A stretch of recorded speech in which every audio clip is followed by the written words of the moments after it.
Hey everyone, today I'll show you how to apply for an American Express checking account. This account has no monthly fees, no minimum balance, and you earn membership rewards points on debit card purchases.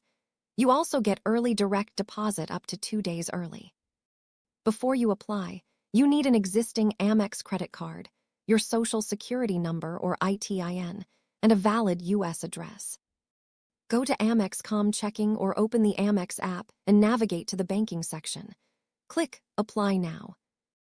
Fill in your full legal name, date of birth, address, and SSN or ITIN.